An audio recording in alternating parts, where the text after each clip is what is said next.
వినాయక చవితి రోజు నేను సాయన్న 7 అప్ చేసిన అల్లరి చూస్తే మీరు కూడా షాక్ అవుతారు.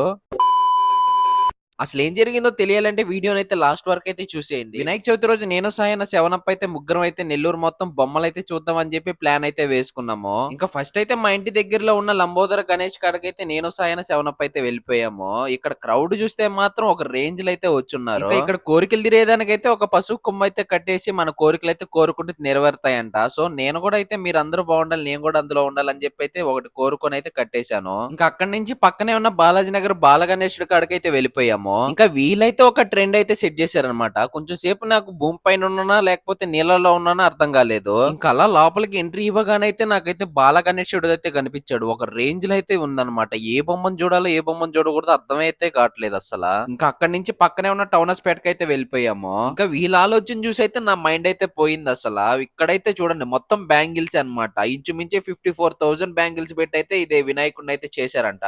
అసలు వీళ్ళ డెడికేషన్ కి అసలు హ్యాట్స్ ఆఫ్. అసలు ఎంత కష్టపడి చేసి ఉంటారో మీరే ఆలోచించండి. ఇంకా మీ అందరి ఫేవరెట్ సమోసే ఎపిసోడ్స్ ఉన్నాయి కదా, బన్నీ బన్నీ వాళ్ళ బొమ్మ కాడికైతే వెళ్ళబోతున్నాం అనమాట. ఇంకా ఫైనల్ గా అయితే సాయన్న వాంచిన బ్యాండ్ కి అయితే బన్నీ 7 అప్ అయితే ఒక రేంజ్ లో అయితే డాన్స్లు అయితే వేశారు. ఇంకా మీకైతే ఏ ఏరియాలో గణేశుడు నచ్చాడో కామెంట్ అయితే చేసేయండి. వెళ్తూ వెళ్తూ మన యూట్యూబ్ ఛానల్ అయితే సబ్స్క్రైబ్ చేసుకుని ఇన్స్టాల్ అయితే ఫాలో అయిపోండి. ఉంటాం మరి బాయ్.